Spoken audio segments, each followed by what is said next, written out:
ఒక్కసారి కొమ్మూరి గోల్డ్ కి కాల్ చేయండి. తాకట్లో ఉన్న మీ బంగారాన్ని విడిపించి మార్కెట్ ప్రైస్ కి వాళ్ళు కొనుక్కుని మిగతా డబ్బులు మీకు ఇచ్చేస్తారు. నమస్తే కార్తిక్ గారు. సార్, తమిళనాడులో కూడా ఈ పాటికి పోలింగ్ అనేది ముగిసింది. అక్కడ ఎవరు గెలిచే అవకాశం ఉందంటారు? అందుట్లో విజయ్ కూడా ఇప్పుడు ఒక కొత్త పార్టీ పెట్టి వచ్చారు కదా, ఆయనకు ఇంతకు ముందే ఆయన పైన కొన్ని ఎలిగేషన్స్ అయి ఉన్నాయి. ఈ టైంలో ఆయన గెలిచే అవకాశం ఉంది అంటారా? ఎస్, నువ్వు చెప్పినట్టు ఇంతకుముందు తమిళనాడులో డిఎంకే కూటమి వర్సెస్ అన్నాడీఎంకే కూటమి మధ్య పోటీ ఉండేది. ప్రధానమైన పార్టీలు డిఎంకే, అన్నాడీఎంకే, వాళ్ళతో పాటు ఉండేటువంటి మిత్రపక్షాలు.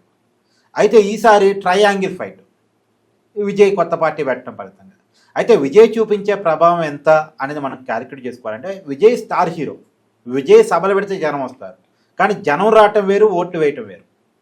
విజయ్ అక్కడ ఒక చిన్న పార్టీగానే, చిన్న ప్రత్యర్థిగానే చూడాలి నేను అనుకోవటం. అయితే నా అనాలిసిస్ ప్రకారం అయితే అతనికి ఒక 15 సీట్ల 20 సీట్ల లేదా అంతకన్నా తక్కువ, అంతే అతని ప్రభావం. అంతకుమించి అతను అధికారంలోకి వచ్చే వ్యక్తి కాదు, ప్రధాన ప్రతిపక్షాన్ని సాధించగలిగే వ్యక్తి కాదు. కాకపోతే కొంత ఓట్ బ్యాంక్ అయితే వస్తుంది అతనికి, కానీ సీట్ల పరంగా చూసినప్పుడు చాలా తక్కువ సీట్లు. నువ్వు అన్నావు ఎలిగేషన్స్, త్రిషాతో సంబంధాలు, అవేమి ప్రజలు పట్టించుకోరు. ఇవాళ రేపు ఎవరి జీవితం ఎలా ఉంది అయ్యేం పెద్ద పట్టించుకోరు. కానీ కాకపోతే ఒక తొక్కిసలాట జరిగిన తర్వాత విజయ్ ప్రభావం బాగా తగ్గింది. విజయ్ నెగిటివ్ అయ్యాడు. కాకపోతే మొన్న ఎలక్షన్ క్యాంపెయిన్లో మాత్రం విజయ్ దూసుకుపోయాడు. అంటే అభ్యర్థుల ప్రకటన చాలా వండర్ఫుల్గా ఉంది. చివరికి తన కార్ డ్రైవర్ కూడా సీట్ ఇచ్చేశాడు, ఎమ్మెల్యేగా నిలబెట్టేది. ఇలా ఎవరు రిస్క్ చేయలేరు. అదే తమిళనాడులో సినిమా హీరోల ప్రభావం ఉంది ఒకప్పుడు, కానీ ఇప్పుడు అంతగా లేదు. ఒకప్పుడు సినిమా వాళ్ళు, ఇప్పుడు ఎంజి రామచంద్రన్ సినిమా రంగం నుంచి వచ్చిన అతనే, కరుణానిధి సినిమా రంగం నుంచి వచ్చిన అతనే, జయలలిత ప్రముఖ సినిమా నట్టే, వాళ్ళు రాజకీయాల్లో క్లిక్ అయ్యారు. కానీ తర్వాత కాలంలో చూడు, నువ్వు కమల్ హాసన్ పార్టీ పెట్టి ఏమైంది? ఇప్పుడు ఈ ఎన్నికల్లో పోటీ చేసే పరిస్థితి కూడా లేదు కమల్ హాసన్కి. పోటీ చేయట్లే వాళ్ళ పార్టీ. అతను డిఎంకే సపోర్ట్ ఇచ్చి కామయ్యాడు, అతనికి ఒక రాజ్యసభ డిఎంకే వాళ్ళు ఇచ్చారు, అంతే అయిపోయింది. రజనీకాంత్ పార్టీ పెడదామని ముందుకు వచ్చాడు, వెనక్కిపోయాడు. పైగా రజనీకాంత్ మోడీ గారు అండ కూడా ఉంది. మోడీ అండ ఉన్నప్పటికి కూడా పెడదాం అనుకున్నాడు, సర్వేలు చేయించుకున్నాడు, మళ్ళీ బ్యాక్ అయ్యాడు, భయం. సో అందరూ క్లిక్ అవుతారని కాదు. ఇప్పుడు ఎగ్జాంపుల్ విజయకాంత్ ఉన్నాడు, పార్టీ పెట్టాడు, ఏమైంది? డిఎండిఏకే చిన్న పార్టీ అయ్యి ఇప్పుడు డిఎంకే కూటమిలో కలిసి పోటీ చేయాల్సి వస్తుంది. ఒకప్పుడు డిఎంకేకి ప్రత్యామ్నాయం, అన్నాడీఎంకేకి ప్రత్యామ్నాయం అన్నాడు, ఇప్పుడు లేదుగా పరిస్థితి. సో హీరోయిజం వేరు, స్క్రీన్ మీద తప్పట్టు కొడతారు, కానీ పోలింగ్ బూతుల్లో ఓట్లు వేయాలంటే విజయ్ గెలుస్తాడు, విజయ్ అధికారంలోకి వస్తున్నాడని కారణం జనంలో రావాలి. అది లేదు. ఇప్పుడు విజయ్కి సపోర్ట్గా ఓటేద్దాం అనుకున్న వాళ్ళు కూడా ఏంది, విజయ్ గెలిచే పరిస్థితి కాదు కదా. పోటీ ఎవరి మధ్య ఉంది? డిఎంకే, అన్నాడీఎంకే కూటమి. వీళ్ళిద్దరూ ఎవరు గెలిపిద్దాం అన్నకాడ వాళ్ళు స్టక్ అయిపోతారు. నాకున్న అంచనా అయితే అక్కడ మళ్ళీ డిఎంకే గెలిచే అవకాశం ఉంది అని నేను అనుకుంటున్నాను. ఎందుకంటే అన్నాడీఎంకేలో నాయకుడు లేడు. పళనిస్వామి స్టేట్ లీడర్ కాదు, అన్నాడీఎంకే పెద్ద పార్టీ, కానీ జయలలిత చనిపోయిన తర్వాత వాళ్ళకి నాయకుడు లేకుండా పోయాడు. పళనిస్వామి ఒక ఏరియాకి నాయకుడు తప్ప స్టేట్ వైడ్ లీడర్ అయితే కాదు. అతను ఇంకా ప్రభావం చూపించలేడు. వాళ్ళతో బీజేపీ ఉండటం అన్నాడీఎంకేకే మైనస్ అయింది. ఎందుకంటే దేశంలో ఉన్న రాజకీయాలు వేరు, తమిళనాడు రాజకీయాలు వేరు. తమిళనాడులో లోకల్ ఫీలింగ్ చాలా ఎక్కువ. తమిళ భాష అన్నా, తమిళ కల్చర్ అన్నా, అంటే ద్రవిడ కల్చర్ అంటారు, వాళ్ళకి ఆ ఫీలింగ్ ఎక్కువ. హిందీ వ్యతిరేకత ఎక్కువ వాళ్ళకి.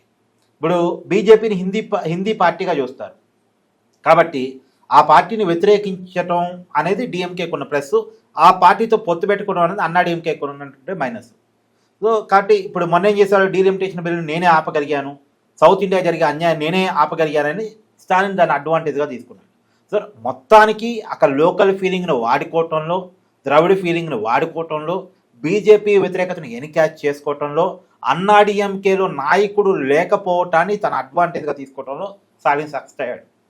ఆ మేరకు స్టాలిన్ లాభపడ్డాడు. ఈ ఎన్నికల్లో మళ్ళీ స్టాలిన్ ముఖ్యమంత్రి కాబోతున్నాడు. అది చాలా సర్వేలు చెప్పాయి, అన్నాడీఎంకే కూటమి కూడా అధికారంలోకి రాబోతుందని చెప్పాయి, కానీ అంత ఈజీ అయితే కాదు.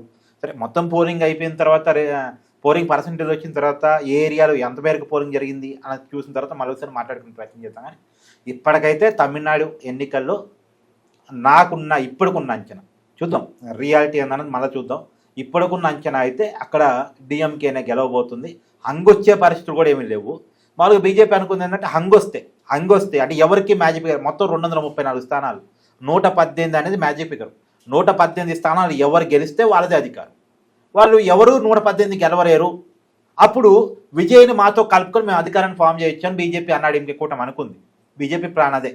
త్రిష అమిత్ షా గారికి ఇచ్చొచ్చిన మాట కూడా అదే అని బయట ప్రచారం. మా విజయ్ని మీరు ఇబ్బంది పెట్టకండి, అంటే విజయ్ 110లో ఇబ్బంది పెట్టారు, ఆ సినిమా ఆపటం కావచ్చు, అతని మీద ఐటీ రైట్స్ కావచ్చు, అతని మీద సిబిఐ కేసులు కావచ్చు, ఇవన్నీ ఉన్నాయి. అప్పుడు త్రిష అమిత్ షా గారితో భేటీ అయ్యి విజయ్ని ఇబ్బంది పెట్టకండి, విజయ్ ఎన్నికల తర్వాత మీకు ఉపయోగపడతాడు అంటే ఎన్నికల ముందే విజయ్తో పొత్తు పెట్టుకుందామని బీజేపీ ప్రయత్నం చేసింది. ఎందుకు? విజయ్ ప్రభుత్వ వ్యతిరేక ఓట్ బ్యాంకులు చీరుస్తాడు అనుకొని మళ్ళీ విడిగా పోటీ చేసింది. ఇప్పుడు ఎగ్జాంపుల్ డిఎంకే అంటే వ్యతిరేకత ఉంది, ఆ ప్రభుత్వం మీద వ్యతిరేకత ఉంది. ఆ వ్యతిరేకత ఉన్నవాడు ఎవరికి వేయాలి? కొంతమంది విజయ్కి వేస్తారు, కొంతమంది అన్నాడీఎంకే వేస్తారు. అంటే ఈ ఓటు చీలిపోవట్లేదు. ఈ ఓటు చీలకుండా ఉండాలంటే కన్సల్టేషన్ కావాలి, అంటే వీళ్ళంతా ఒక కూటమి కావాలి. ఆ కూటమిలో విజయ్ని కలుపుకోవడానికి బీజేపీ చాలా ట్రై చేసింది, కానీ విజయ్ పోవాలి. విజయ్ ఎందుకు పోలేదంటే విజయ్కి పడే ఓట్ బ్యాంక్ ఏంటి? ద్రవిడియన్ ఓట్ బ్యాంకు, తమిళ భాషా కల్చర్ ఉన్న vote bank, Christian vote bank, కొంత క్రిస్టియన్ ఇతను కాబట్టి. సో ఆ ఓట్లు బీజేపీతో పొత్తు పెట్టుకుంటే రావు. కాబట్టి ఎన్నికల ముందు పొత్తు పెట్టుకోను, ఎన్నికల తర్వాత అవసరమైతే మీతో కలుస్తాను, మీకు అవసరమైతే మీతో కలిసి గవర్నమెంట్ పాలన చేసుకుందాం అనేది ఆ మాటను త్రిష ద్వారా అమిత్ షా గారికి కన్వే చేయించాడు అనేటువంటిది ఉంది. బట్ ఏది ఏమైనా అసలు ఆ పరిస్థితి ఉండదని నేను అనుకోను. డిఎంకే వన్ సైడ్ గానే కొట్టుకొని వస్తాను అంటాను. Thank you sir.